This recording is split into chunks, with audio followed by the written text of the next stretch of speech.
우리 5반은요, 지난 시간에 직접 만나서 국회, 입법부에 대한 내용 모두 정리했었는데요. 여기서 약간 내용을 줄여주고자 추가 공지합니다. 우리 지난 시간에 배웠던 국회 내용은 국회가 어떤 기관인지에 관한 내용과 국회의 기능으로 나눠볼 수 있는데요. 그 중에 국회의 기능에서 입법에 관한 권한을 배울 때 우리 되게 복잡한 개념들을 많이 배웠습니다. 예를 들어 우리가 이 법률 제정과 개정에 대해서 배울 때 대통령이 거부권을 행사하면 의결의 조건이 달라진다는 내용이라던가 헌법 개정안이 어떻게 의결되는지 이러한 내용들 배웠었는데요. 이 내용까지 여러분들이 모두 암기하고 공부하기에는 부담스러울 것 같다는 생각이 들어서요. 국회의 기능에서는 어떤 내용에 집중할 거냐면요. 우리 국회의 기능이 입법, 제정, 그리고 국정 견제에 관한 권한으로 나뉘는데요. 이 입법에 관한 권한에서는요.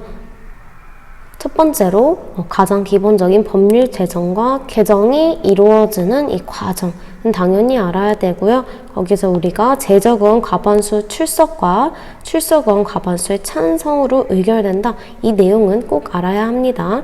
또한 나머지 대통령이 공포하고 거부권을 행사할 수 있다. 이런 과정들에 관한 내용들은 알아야 합니다. 다만 여기서 좀 더 심화된 내용을 빼겠다는 거예요. 두 번째로는요. 국회에서 헌법에 대한 개정안을 제안하고 의결할 수 있다는 그 기능 자체에 집중하면 되겠습니다.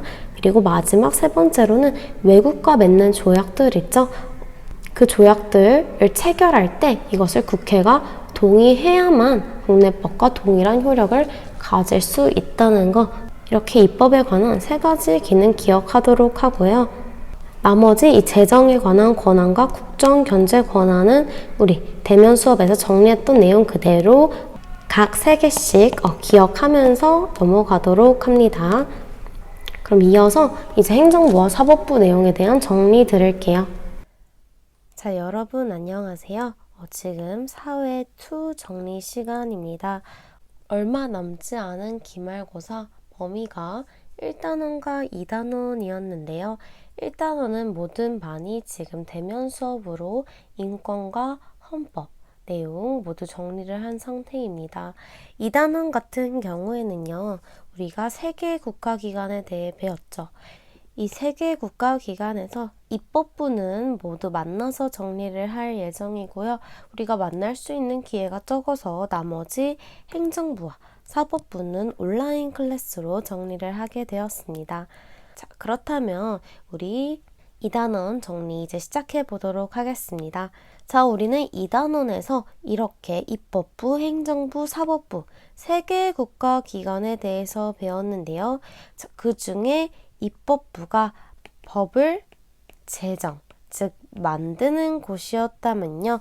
행정부는 이렇게 입법부에서 만들어진 법률에 따라 실제적인 정책을 만들고 집행하는 역할을 하는 국가기관이라고 배웠었습니다. 그리고 마지막 사법부는요.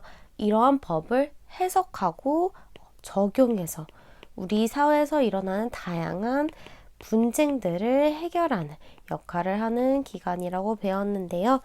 이렇게 3개의 국가기관은요. 우리나라를 구성하는 국가기관으로서 서로 균형을 이루고 있을 뿐만 아니라 각각의 기관에 대해 견제를 이루면서 상권 분립을 통해 우리나라가 더욱더 민주적인 나라가 되는데 공헌을 하고 있습니다. 자, 오늘은 그 중에 여기 행정부와 사법부에 대해서 알아보도록 할게요.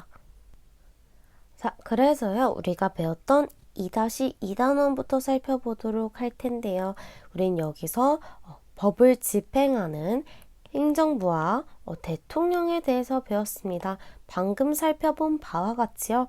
행정부는 법률, 입법부에서 만든 법률을 토대로 정책을 만들고 실질적인 집행을 하는 국가기관입니다.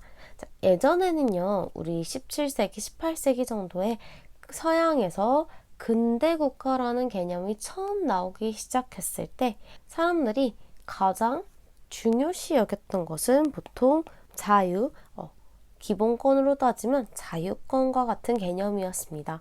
내가 하고 싶은 대로 하면 살 수 있는 것, 내 자유를 누릴 수 있는 것, 이것을 국가에서 보장해 주기를 바랬는데요. 그래서 예전에는 어떻게 생각했냐면 국가는 사람들 사이의 일에 최소한으로 개입하는 것이 좋다라고 생각을 했습니다. 그 애덤 스미스의 보이지 않는 손과 같이 국가는 아무것도 개입하지 마라. 그렇다면 시장 가격이 알아서 형성될 것이고 나라는 알아서 돌아갈 것이고 그래서 열심히 살면 잘 살 수 있고 그렇지 않으면 못 살고 그런 것은 지극히 정상적인 시장의 원리이기 때문에 국가는 개입하지 마라 라고 얘기를 했었습니다. 그래서 그때 당시에 국가에게 요구했던 것은 사회 질서를 유지하는 것. 예를 들어 범죄가 일어나지 못하게 하는 것 있죠. 그래서 치안과 경찰과 같은 정말 최소한의 역할만을 국가에게 요구했었습니다. 하지만 여러분 이제 현대사회로 오면서 요즘은 어때요? 국가가 사람들의 일에 이제 더욱더 적극적으로 개입하게 되었습니다.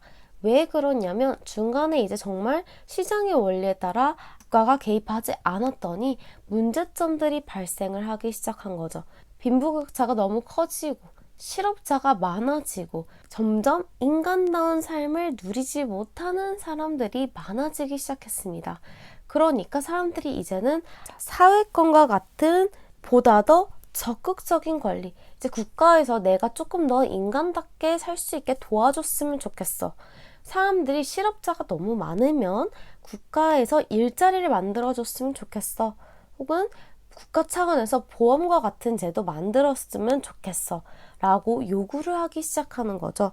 점점 복지 국가화되는 모습들이 나타나기 시작합니다. 그래서 현대사회에서는요, 이제 점점 국가에게 요구하는 행정적인 업무들이 많아지게 되는 거죠. 그래서 사실 우리가 아까 배웠던 입법부, 사법부, 행정부 중에서 점점 현대사회로 올수록 행정권, 행정부의 업무와 비중이 커지게 되었습니다.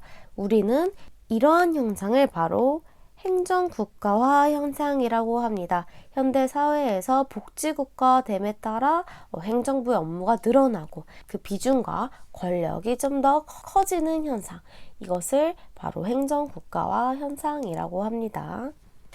자, 그래서요, 이러한 행정부의 최고 결정자, 행정부의 수반은 우리 국가의 대표라고 할 수 있는 대통령이 담당을 하고 있습니다. 우리가 5년에 한 번씩 대선을 치르는데요. 우리 직접 투표소에 가서 내가 원하는 대통령을 찍죠. 직접 선거로 선출되고 5년의 임기를 보장받습니다. 그리고 나라마다 다르지만요. 우리나라와 같은 경우에는 단임제를 채택하고 있습니다. 즉 살면서 평생 동안 대통령은 한 번만 할 수 있습니다. 예를 들어 미국과 같은 경우 이 중임제를 택하고 있는데요. 중임제는 보통 2번 하는 것을 의미합니다. 하지만 우리나라는 단임제이기 때문에 중임은 불가하다는 것. 우리나라가 실로 역사를 살펴보면 중임을 한 대통령들이 꽤 있습니다. 하지만 이런 중임이 불가한 이유는 중임을 하면서 독재를 한 역사가 길었기 때문에, 그래서 독재가 이루어지는 것을 막기 위해서 현재는 단임제를 채택하고 있습니다. 자, 그래서요, 우리가 방금 배웠던 대통령 2가지의 성격을 갖고 있는 자리입니다. 일단 우리가 알고 있듯이 대통령은 우리나라의 대표예요.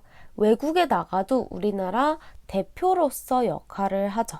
그러한 모습을 바로 국가 원수로서의 성격을 지닌다라고 얘기를 합니다.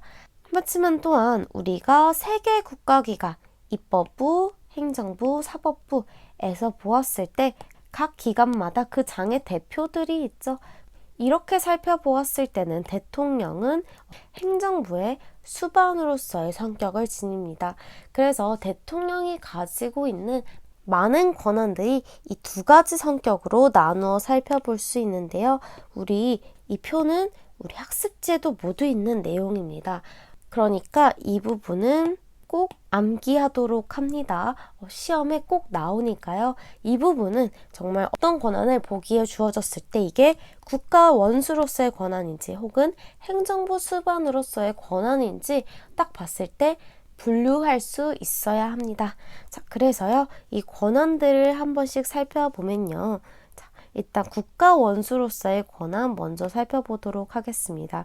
일단 대통령의 국가 원수로서의 권한은요, 가장 먼저 대외적으로 국가를 대표한다는 점이 있습니다. 대표적으로 외국과의 관계에서 대통령의 역할들 있죠. 우리나라 대표로 나가는 거잖아요. 그래서 외국과의 정상회담에 참여하거나 조약 등을 맺을 때 혹은 외국과의 전쟁에서 선전포고를 할 때 이럴 때 국가 원수로서의 권한을 행사하는 것이라고 할 수 있겠습니다. 자, 그 다음으로 살펴볼 것은 바로 국가와 헌법 수호에 관한 권한들입니다. 대표적인 예로 긴급명령권이나 계엄, 선포권 등이 있습니다. 이런 권한들의 내용을 막 달달달 암기해서 묻지는 않을 거고요. 이런 내용들이 어떠한 대통령의 권한으로서의 성격을 지니고 있는지 알면 됩니다. 자, 여기에서 그래서 긴급명령권이랑 계엄선포권은 간단하게 설명을 드릴 건데요. 긴급명령권 같은 경우에는 정말 국가의 비상사태, 원래는 대통령이 하는 일들을 국회 동의를 받아야 되는 경우가 많은데요.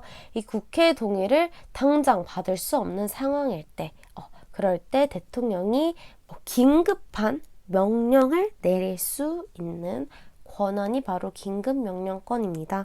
또한 계엄 선포권 같은 경우에도요. 국가의 비상 상황, 전쟁과 같은 상황 있죠. 그래서 정말 일반적인 방법으로는 국가의 안전이나 질서를 보장할 수 없는 경우에, 예를 들어 전쟁과 같은 경우에 대통령은 국가 원수로서 계엄을 선포해서, 원래는 우리 이렇게 삼권 분립의 원칙을 지키고 있잖아요.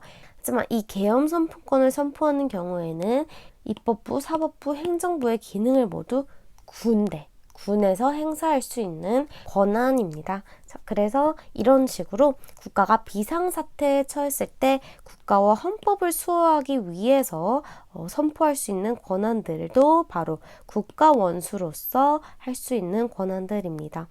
또한 대통령은요, 헌법기관을 구성할 수 있는 권한이 있는데요.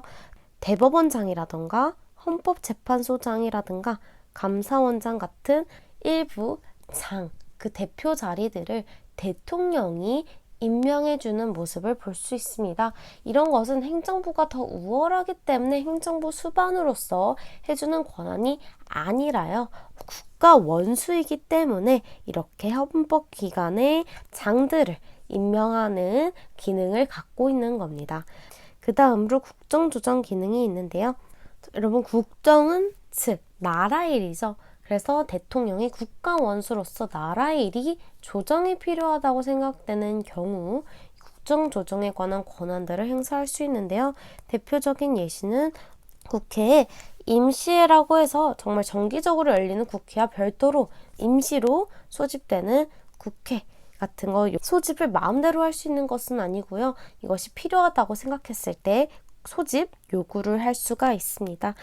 또 필요하다고 생각되는 경우에 국민투표 같은 것도 제안할 수가 있습니다. 자, 그리고 마지막으로 볼 것, 우리가 국회 입법부에서 배웠던 기능인데요. 입법부에서 법률을 제정하고 개정하는 역할을 하죠. 국회의원이나 정부가 발의를 시작하는 과정부터 그것이 심사되고 본회의에서 통과되는 과정들을 배웠습니다. 그래서 이때 본회의에서 법률안이 통과되고 나면요, 대통령이 이것을 15일 내에 공포해야 한다고 배웠습니다. 이 또한 대통령이 국가 원수로서 행사하는 권한이라고 할 수 있겠습니다. 자, 그 다음으로 이어서 우리 행정부 수반으로서, 행정부의 최고 결정자로서 할 수 있는 권한들에 대해서 살펴볼 텐데요. 먼저 행정부 안에서 일하는 사람들 있죠. 공무원에 대해서 임면권을 가지고 있습니다. 여러분, 이 임명권이라는 것은 임명권, 오타가 아니라 임명하고 해임할 수 있는 두 가지 권한을 동시에 의미하는 단어입니다. 그래서 공무원, 임명권을 가지고 있고 우리 대통령으로서 대통령의 명령이라고 하여 대통령령을 제정할 수 있습니다. 이것은 법률보다는 하위의 성격을 가지고 있습니다. 자, 그리고 세 번째로 국무회의의 의장을 맡는데요. 자, 우리 국무회의는 이미 배웠지만 행정부에서 중요한 정책을 심의하는 행정부 최고의 심의기관입니다. 그래서 이런 국무회의에서 모여서 법률 제정안이나 개정안, 예산안 같은 거 심의를 하는데요. 자, 이 회의에서 의장의 역할을 대통령이 맞습니다. 자, 그리고 우리가 이것도 입법부 내용에서 살펴봤었죠. 법률안 거부권을 행사할 수 있습니다.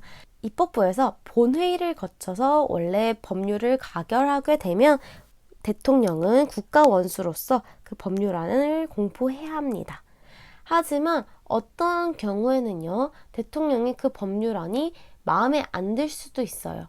그래서 행정부로서 입법부를 견제할 수 있는 수단으로 그 법률안을 거부할 수 있는, 다시 돌려보낼 수 있는 법률안 거부권을 1회 행사할 수 있다고 했었죠. 그래서 이 법률안 거부권은 행정부로서 입법부를 견제하는 수단이기 때문에 행정부 수반으로서 행사하는 기능입니다. 자, 마지막으로 행정부 구성 및 지휘, 감독권이 있는데요. 이것은 당연하겠죠. 행정부의 최고 결정자이기 때문에 전반적으로 행정부를 구성하고 지휘, 감독하는 역할들을 합니다. 자, 여러분 이런 대통령의 권한은 꼭 기억하도록 하세요. 꼭 나오고 중요하니까요. 기억해 두도록 하고요. 자, 그리고 여러분들이 프린트에 보면 국군 통수권이라는 내용이 있을 거예요. 이것은 대통령이 국군, 즉 군대를 통수하고 지휘할 수 있는 권한을 얘기하는데요. 아마 프린트에는 선생님이 이쪽 행정부 수반으로서의 권한에 넣어놨을 겁니다. 그런데요, 우리 교과서에는 이 국군 통수권이 국가 원수로서의 권한에 들어가 있어요.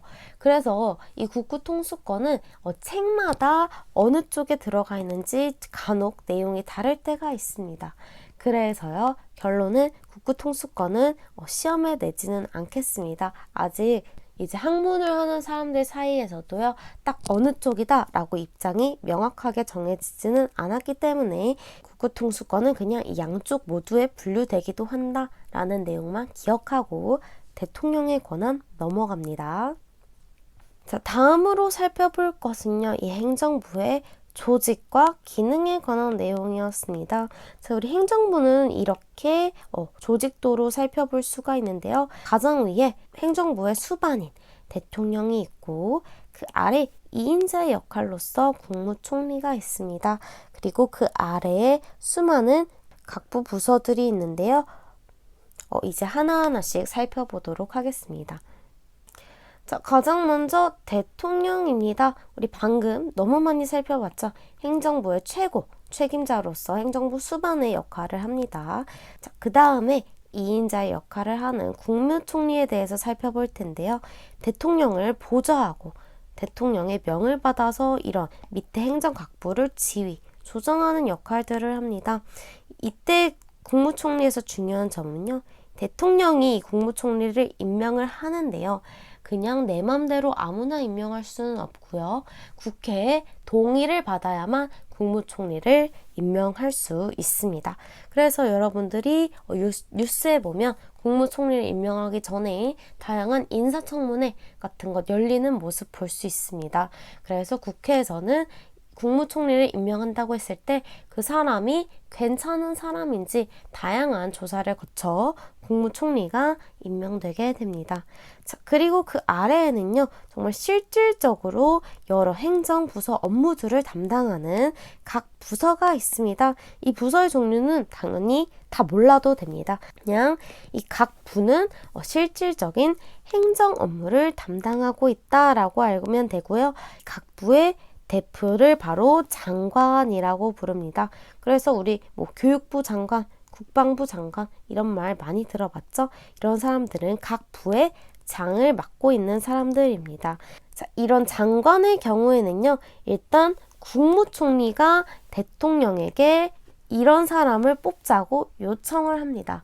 그러면 최종적으로 대통령이 국무총리 요청을 받아서 임명하는 형태를 띠고 있습니다. 자, 선생님이 지금 형광펜을 치고 있는 부분들은 괜히 치는 게 아니겠죠? 꼭 한 번씩 다시 보도록 하세요.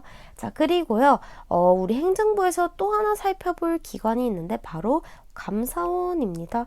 자, 감사원은 말 그대로 감사의 역할을 맡은 기구인데요. 우리가 국가에서 돈이 잘 쓰이고 있는지, 공무원들이 업무는 제대로 하고 있는지, 이러한 내용들을 잘 하고 있는지 감찰하는 역할을 합니다.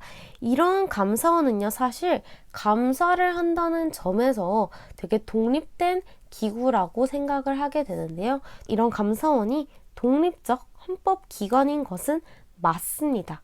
하지만 이러한 세 기관, 입법부, 행정부, 사법부랑 아예 동떨어져서 감사를 하는 기관이 아니라요. 대통령의 직속기관의 성격을 지닌다는 거 많이 헷갈려하는 부분이거든요. 감사원은 대통령의 직속기관이라는 것 꼭 헷갈리지 말고 기억하면서 넘어갑니다. 자, 그래서요, 우리 아까 말했던 이 국무회의 한번 살펴봐야 되는데요. 국무회의는 행정부 최고의 심의기관이라고 했습니다. 그래서 여기에서 다양한 제정안, 개정안, 예산안 모두 심의를 하고 회의를 거치게 되는데요. 이 국무회의는 누가 참석하느냐? 이 구성원들이 누구냐 하면 살펴보면요. 당연히 대통령, 국무회의의 의장으로서 참가합니다. 그리고 그 밑에 국무총리, 그리고 각 부의 장관들을 비롯한 국무위원들이 국무회의에 참석하게 됩니다. 그래서 대통령, 국무총리, 그리고 각 부의 장관들은 참석한다는 거 기억하면서 넘어가겠습니다. 자, 다음으로 살펴볼 것은 바로 사법부입니다. 사법부는 법을 해석하고 적용해서 우리가 실질적으로 사회에서 일어나고 있는 분쟁들을 해결하는 역할을 합니다. 당연히 사법부는 공정한 재판을 해야 돼요. 그래서 그것을 위해서 사법권의 독립 유지에서 공정한 재판을 실현하는 것이 중요하다라고 배웠습니다. 여러분, 여기서 헷갈려 할 수 있는 점이 있는데요. 자, 사법부라고 하는 것은요, 다양한 법원들을 포함하는 개념입니다. 자, 근데 우리가 이 단원에서 헌법재판소를 함께 배웠단 말이죠. 자, 여러분, 헌법재판소는 사법부에 포함되지 않습니다. 자, 헌법재판소는요, 사법기구예요. 하지만 사법부에는 해당하지 않습니다. 헌법재판소는요, 입법부, 행정부, 사법부 이 세 개의 기관과 별도로 있는 기구라는 것 꼭 기억하면서 사법부의 조직부터 한번 살펴봅니다. 사법부에는 이런 다양한 법원이 존재를 하고 있습니다. 각각 정말 간략하게만 살펴보면요. 자, 우리나라는 심급제도라고 해서 보통 여기서 1심, 2심, 3심을 담당하고 있는데요. 심급제도가 뭐냐면 우리가 처음에 재판을 받을 때 그 결과가 내 마음대로 되지 않을 수도 있잖아요. 정말 억울한 경우도 있습니다. 그럴 때 억울한 사람이 생기지 않도록 하기 위해서 이렇게 총 3번 재판할 수 있는 기회를 주는 것이 바로 심급제도입니다. 그래서 보통 이렇게 지방법원에서 받은 다음 고등법원, 대법원의 형태를 띠는 것이 일반적인데요. 모든 재판이 3심을 할 수 있는 것은 아니고 어떤 재판은 1심 만에, 어떤 재판은 2심 만에 끝나는 경우도 있는데요. 이런 종류까지 모두 기억하고 그럴 필요는 없어요. 그냥 이번에는요, 이 법원들이 각각 어떤 역할을 하는지만 간략하게 살펴봅니다. 가장 먼저 살펴볼 것은 가정법원인데요. 말 그대로 가정 내의 일을 담당하는 법원입니다. 이혼과 같은 경우, 양자를 드릴 때, 아니면 재산 분할 같은 거 있죠. 상속 문제 같은 것, 즉 가정에서 일어나는 가사 사건이나 소년 보호 사건을 담당하는 법원을 의미합니다. 자, 그리고 행정법원 같은 경우에는요, 행정 소송을 담당하는 법원입니다. 그리고 특허법원의 같은 경우 당연히 특허에 관련된 소송을 담당을 하겠죠. 그래서 이 정도만 그냥 살펴보고요. 마지막으로 대법원은 사법부의 최종 법원으로서 최종적인 재판을 담당한다는 점, 어떤 사건이든지 대법원 다음은 없어요. 대법원이 가장 최종적인 심판을 담당한다는 거 알면서 넘어가도록 합니다. 자, 다음으로 살펴볼 것은 헌법재판소인데요. 우리가 방금 말했듯이 헌법재판소는요, 법원과 함께 사법권을 나누어 행사하는 사법기관에는 해당합니다. 하지만 사법부에 해당하지는 않는다는 거, 사법기관이라는 거 꼭 기억하도록 할게요. 그래서 이런 헌법재판소에서는요, 국회에서 만든 법률이 뭔가 헌법에 위배되는 경우들이 있어요. 이런 경우 헌법재판소에서 심판을 하고요. 혹은 행정부가 권력을 행사하는 과정에서 국민들이 기본권 침해당하는 경우가 있습니다. 이럴 때 판단해서 구제해주는 역할들을 하고 있습니다. 자, 그래서 이런 헌법재판소 조금 더 자세히 살펴보도록 할 건데요. 일단 헌법재판소가 어떻게 이루어져 있는지 그 조직에 대해서 살펴보도록 하겠습니다. 자, 헌법재판소에는요, 총 9명의 재판관들이 있습니다. 이 9명의 재판관들로 구성되어 있는데요. 누구 하나가 임명하는 것이 아니라 우리나라는 행정부, 입법부, 사법부가 각각 균형과 견제를 이루고 있다고 했는데요. 바로 여기에서 그 모습을 살펴볼 수가 있습니다. 헌법재판관이 9명인데 사이좋게 3명씩 나눠서 임명을 합니다. 그래서 국회에서 3명, 대법원장이 3명, 대통령이 3명 이렇게 임명하고 있습니다. 즉 입법부, 사법부, 행정부에서 3명씩 선출을 하고 있는 거죠. 그래서 이러한 9명의 헌법재판관은요, 당연히 법관의 자격을 가지고 있는 사람이어야 합니다. 임기는 6년이고요. 연임이 가능합니다. 다음에 다시 선출되면 또 할 수 있다는 겁니다. 자, 그리고요, 이런 헌법재판관 중에 한 명을 뽑아서 헌법재판소장으로 임명을 합니다. 이런 사람은요, 대통령이 임명하게 되는데요. 아까 말했던 국가 원수로서의 권한입니다. 자, 이런 대통령이 마음대로 임명할 수 있는 것은 아니고요. 중간에 우리 상권 분립의 원칙에 따라서 국회의 동의를 얻어야 합니다. 자, 선생님이 형광펜 치는 부분들 중요하다고 했습니다. 왜 중요한지는 여러분도 알고 있을 거예요. 다시 한 번씩 꼭 복습하면서 넘어갑니다. 자, 그래서 이런 헌법재판소에서 어떤 역할들을 하는지 한번 살펴볼 텐데요. 자, 총 5개 정도의 역할이 있습니다. 헌법재판소에서 다양한 기능을 하고 있죠. 자, 근데 그 중에 2개는 우리가 모두 배웠습니다. 바로 위헌법률 심판과 헌법소원 심판은 우리가 1단원에서 인권을 침해당했을 때 구제할 수 있는 방법으로 배웠었죠. 특히 국가기관이 나의 인권을 침해했을 때 이런 방법으로 구제받을 수 있다고 배웠었습니다. 이 둘은 기존에 있던 법률이 헌법과 위배된다는 것을 청구한다는 점에선 동일하다고 했죠.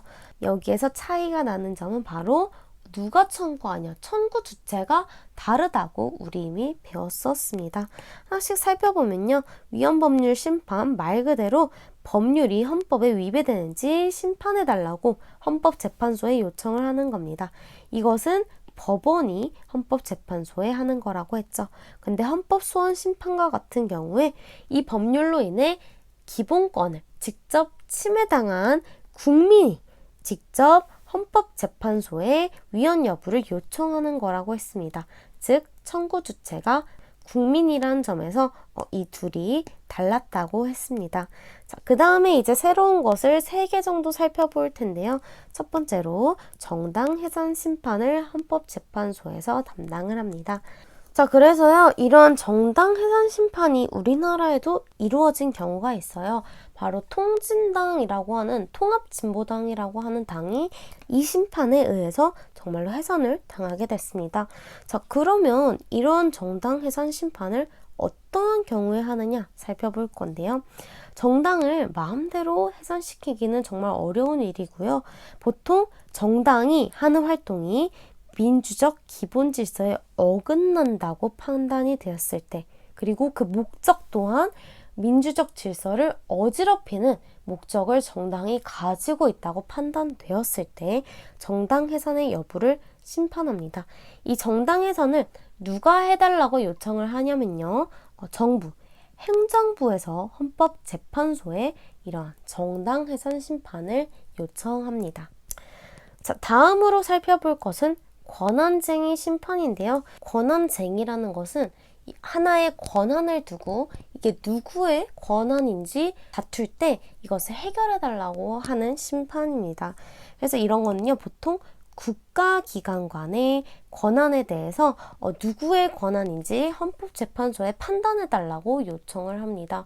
이제 현대사회에서는 아무래도 업무가 점점 더 분화되고 다양화되다 보니까 하나의 권한을 두고 여러 기관이 서로 자기의 권한이라고 다투는 경우가 많아요. 그래서 이러한 경우에 헌법재판소에서 이것은 누구의 권한이다 라고 판단을 해주는 것이 바로 권한쟁의 심판인데요.